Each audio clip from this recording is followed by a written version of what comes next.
back to my channel. I am the Mass Trans and you are watching me, baby.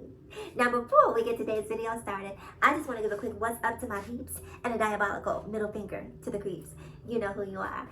Alright you guys, good morning first of all. It is early around these parts. I'm talking early, like early. But I'm up. I don't know if I'm the only one, I'm sure I'm not, but I'm an early riser. Like, it's hard for me to sleep more than, let's say, 5 hours. Like, I get so pissed off sometimes when I see those people having those good sleeps. You know, those people who can fall asleep anywhere, you know, sleep for, 9 and 10 hours. I'd be like, damn, why? Give me some of that. But I cannot sleep. My brain is constantly in motion. My body is constantly in motion. I'm always thinking and cycling through ideas. So it's just like, I wish that I had that thing, whatever it is that lets these people sleep like rocks. I'm so envious of those people. But anyway, that's not what I'm really here to talk about. There's a couple of news stories that I wanted to touch on this morning. Yes, I have a couple more things to say about Dababy.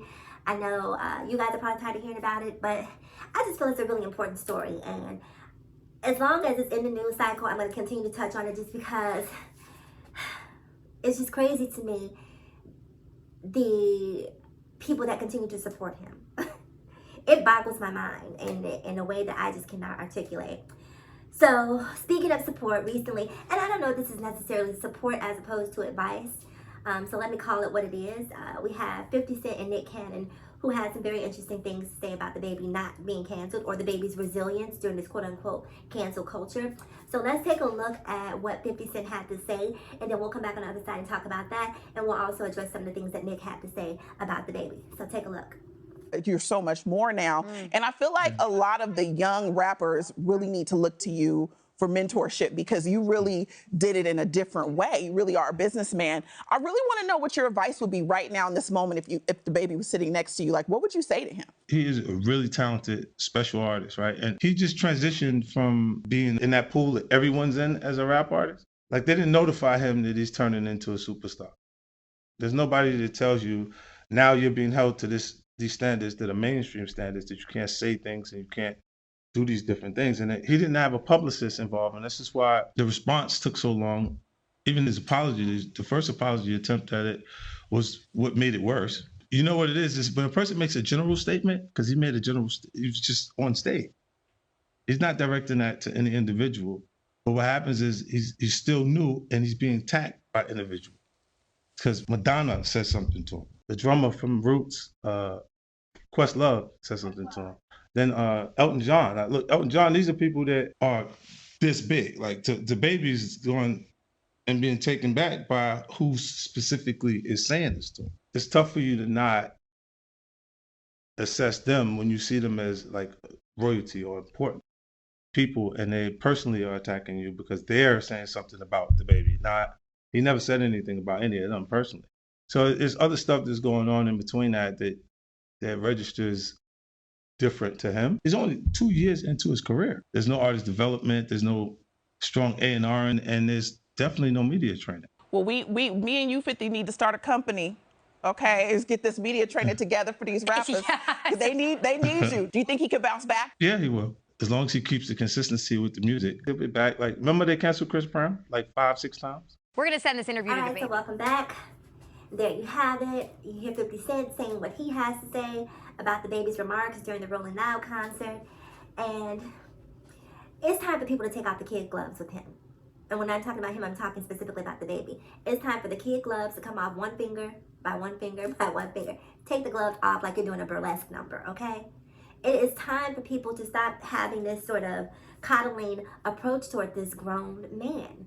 Now, one of the things for me that is the most problematic about this is I still honestly don't have any idea of why he said this. Like, what fueled this outburst? What caused him to say this? Now, I know he said it was some sort of call and repeat and leading into a song. I have no idea what song that he created that would have some sort of correlation between what he said on stage. I don't get it. But if there's a song that he created that has a correlation between what he said on stage, then to me that's even more reason for him to be canceled, quote unquote. Now listen, I don't even know what cancel culture is. I know what it means to use your voice and use your dollars to speak economically, right? Like, I'm just simply not buying things from people that I do not support. I'm not buying products. I'm not buying music. I'm not taking trips on vacations to places that have sort of homophobic or transphobic legislation. I'm just simply not doing it. You know, I've been invited to Dubai, to the Caribbean, places like that. And nope, not going. And, you know, and this is through guys that I've dated. And they'll say, well, you know, you're not going to have any problems over there. Well, that's not the issue here. The issue is I'm not going to put money into an economy that doesn't support my existence. I'm not eating at Chick-fil-A. I'm not shopping at Hobby Lobby. It's just the way that I move. Sorry. I'm just not. If you don't support me, I don't support you. So this whole notion of cancel culture is not, no one can cancel Dababy. You know, but what Dababy needs to understand is when you're attending these festivals, the Bonnaroos, the Lollapaloozas, the Rolling Louds, what have you, is that there is a broad audience coming to these festivals, right? And whenever you have a bunch of different places, a bunch of different people in one space, everyone in that space has the right to feel safe. Everyone. Regardless as to what you believe or how you feel, everyone has the right to feel safe. Now, me as a trans woman, if I were in the space, in that festival, hearing some of the things that Dababy said, even though I'm trans, and he's not necessarily speaking to me, and maybe he is because some people don't make a line of demarcation between trans and gay, but a lot of the things that he said, in my mind at least, don't apply to me, because he's not talking to me. He's talking specifically about gay men, right? But I still feel a kinship to gay men. You know, I'm still a part of the LGBTQIAP plus community. So even if you're not speaking directly about me, you're still speaking to me. And so therefore, for that reason, I'm going to speak up and be in alliance with my gay brothers who you are attempting to offend. That's just what it is. So when he goes out and he says these things and feels like there shouldn't be any repercussions or ramifications for him, it's just complete lunacy. Because if gay people are at the Rolling Loud Festival, trans people, bi people, queer people in general are at this festival, they have the right to feel safe. And what you did was create a hostile environment. You're creating a hostile environment for a quote-unquote LGBTQIAP plus witch hunt to ensue. And so that makes people feel uncomfortable. It makes people feel uncomfortable. It would be the equivalent of going to Rolling Loud and having, you know, this white rapper who supported the KKK come on stage and talk about, if you're not an N-word, you know, out here on utilizing social services to make your way through life, you know, put your phone in the air. Black people would have went crazy. I know I would have. But the level of insensitivity, the way that they keep making excuses, like 50 Cent said he needed media training. Why do you need media training to mind your own fucking business? Because that's all he had to do was mind his business.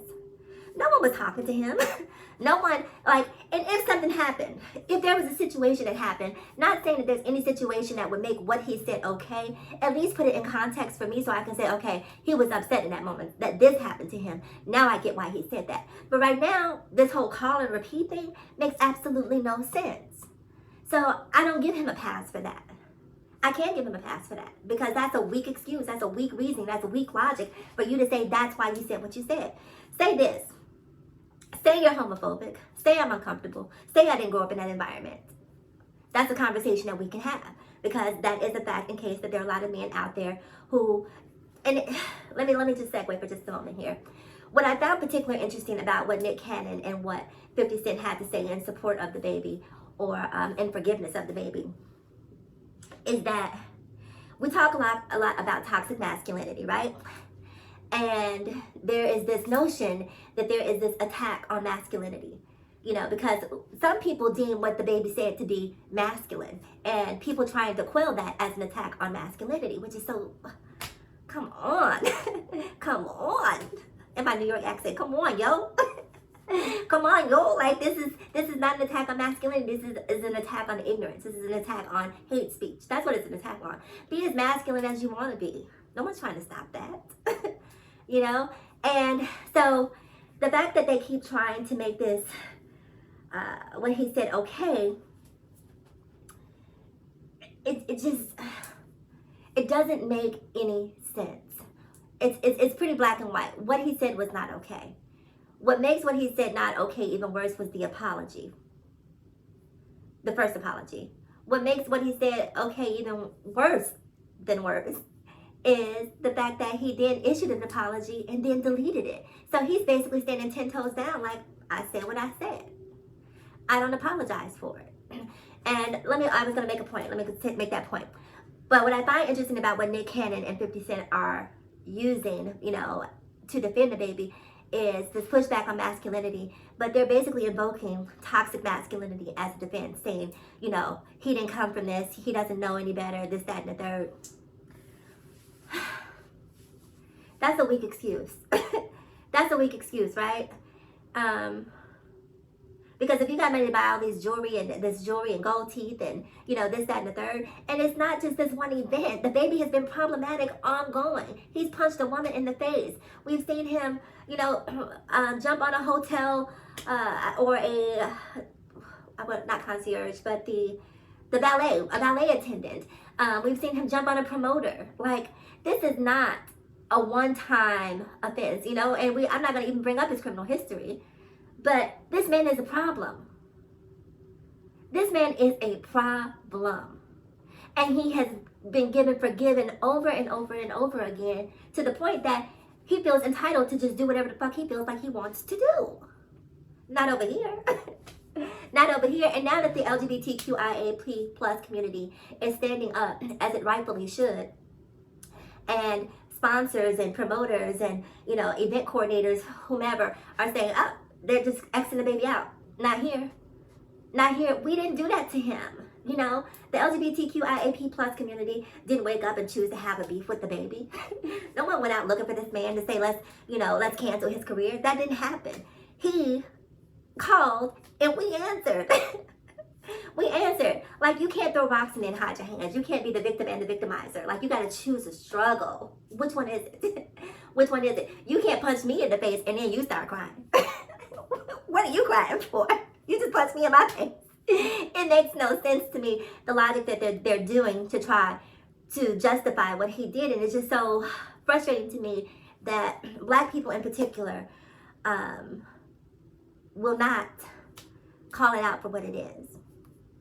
I was watching one of my YouTubers, and there was a scene on one of her vlogs where one of her male friends came over, and he said something about, they were having this whole conversation about the female body and shape, and how he loves booty, basically. And again, out of nowhere, he turned around to her camera on her vlog and said, there's nothing wrong with liking women and women only. Who's trying to stop men from liking women? Who's trying to stop men from liking women?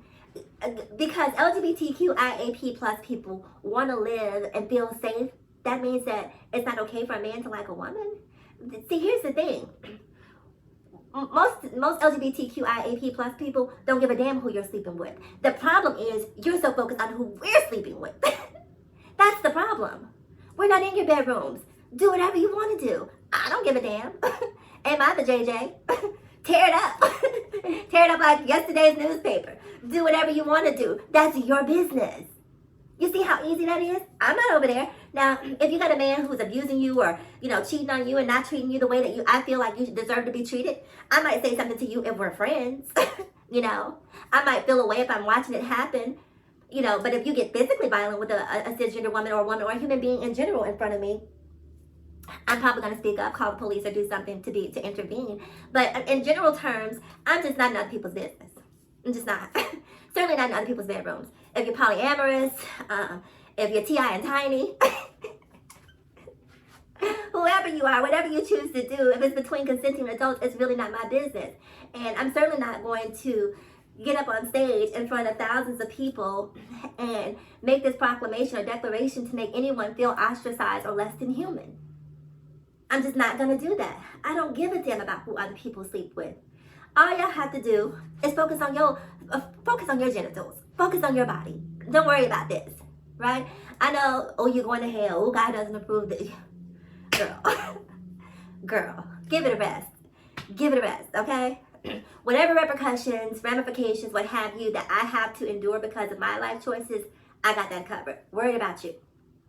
Worry about you. Because they'll tell me I'm going to help him being trans. But then they'll give the baby a pass. Oh, leave him alone. Oh, he's just the baby. No, No. We're not doing that. We're not doing that. So these Nick Cannons, these 50 Cents, you know, these little boozies, these TIs, like, the conversation is not even about, this is the conversation that y'all should have. There's just one sentence that you need to give to the baby, okay? Not just to the baby, to any other ignorant Negro who happens to be in your ether. I need you to have this conversation with them, okay? I need you to have them practice this as a daily mantra. This is what you need them to say. I will mind my own fucking business. Done. Done. That's all it takes. I'll say it again. I will mind my own fucking business. It's not rocket science. It really isn't. Love who you want to love. Be who you want to be. Just mind your business.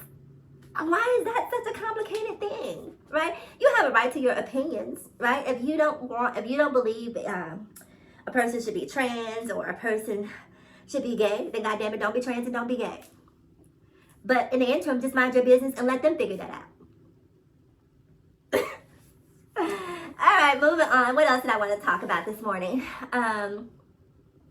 Governor Cuomo finally stepped down, so Governor Cuomo was holding on. He was holding on to that office. He went out kicking and screaming, right? He said, I'm not going. He said, Jennifer Holiday, he said, and I am telling you, I'm not going. But finally, he stepped down, and none too soon. It was just time for him to go. It was time for him to go. And like, listen, public servants, politicians, it's 2021. It's a different world out here, right? Keep your hands to yourself. Keep your comments to yourself. If your comment goes beyond telling a woman that, wow, you look really beautiful today. If you go any further than that, understand that you are running the risk in 2021 of it being considered sexual harassment. Just mind your P's and Q's. Same thing I told Tia, I told the baby, mind your effing business. And focus on work. I don't know what is so hard about people just minding their own business. Is there anything else I need to talk to you guys about this morning? Let me pull up the news really quick, just to see before I let y'all go. Text message from my bestie. While I'm doing this, what's been up with you guys? Have you guys been? Anything interesting happening in your lives? Make sure you comment below. Let me just check this out. Okay, they're talking about Governor Cuomo. Nothing there. Oh, you know what else I want to talk about? Speaking of toxic masculinity, Kenya Moore finally filed for divorce from her husband. That took way too long. Now, I've been rooting for Kenya for quite some time. I know a lot of people don't like Kenya, but I do. Sometimes I like her, sometimes I don't. I didn't like her a lot during this whole Portia, what was the stripper's name? Bolo era. I wasn't really digging what she was putting down because, again, just like I was saying about T.I., mind your business. If it ain't your business, stay up out of it. Stay up out of it. Like, you know, if Portia wants to do whatever she did or didn't do, and Tanya wants to do whatever they did with Bolo, it's their business. Ain't my business. I didn't see nothing, didn't hear nothing, don't know nothing. So, but in general, I like Kenya. I don't know. She comes across as poised and refined and well-spoken, and so those are qualities that I typically, you know, I lean into. So I like her for that reason. But when I watched her, it's interesting to watch the dynamic between Kenya and the women around her versus Kenya and Mark, because this man was walking all over Kenya. It made me lose a little respect for her, if I'm being completely honest, because I'm like, don't let him talk to you like that. Girl, if you don't speak up and read him on the level that I know you're capable of reading him, like, why are you letting him treat you like this? But anyhow, she finally filed for divorce, and I think, like I was saying, none too soon. He just comes across really arrogant to me. Again, he seems steeped in toxic masculinity, where he is this alpha. And see, this is the problem. People think that being an alpha male means that you just roll over people. You know, do what you want to do, say what you want to say, with reckless abandon, and without any regard for anyone else. And that's not masculine. That's not alpha behavior. You know, and alpha is getting to the bag. Alpha is getting to the top. You know, but being abusive doesn't make you an alpha. That doesn't make you an alpha. It just makes you an abuse. It makes you, if the A in alpha stands for a-hole, then baby, you are spot on.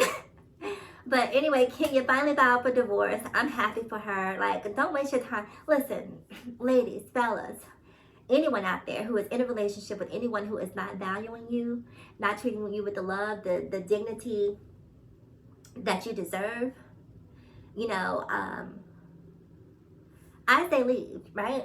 And I'm not telling you to leave today. I'm not telling you to leave without a plan, but make an exit strategy. You know, start saving money, start doing Shipt, start doing Instacart, putting a little money away a little bit at a time, so that when that moment comes, that day comes where it's just that one situation that you have had enough and you cannot do it anymore, that you are not in dire financial means, that you are capable of transitioning into a new life that is safe and healthy for you. Don't have these people out there, and I'm not just talking about men, because there are some abusive women out there too. So we're going to talk about abusive people here. If you are out there with anyone who is not treating you with the respect, love, and dignity that you deserve, it's time to go. Life is too short. I don't care about what you guys have accumulated together, whether it's a house, a car, computers, jewelry, clothes. All those things are simply stuff. The most valuable thing is you. All that stuff can be replaced with bigger and better. So don't get fooled into thinking that you have to hold on to those things because losing that means losing you. It does not. So kudos to Kenya for finally waking up. And use Kenya's wake-up call as your own wake-up call. Like I said, if you're in a situation where you're not being valued, get up out of there. All right, you guys. So that is it for this video. So please do me a huge favor. Like, comment, subscribe, and share. And as always, in closing, ask yourself this one poignant question. Why be bitter when you can be better? So let's be better together. Mwah. I'm the Mash Trans, and I'll talk to you guys again in my next video. RuPaul's Drag Race review coming up soon, by the way.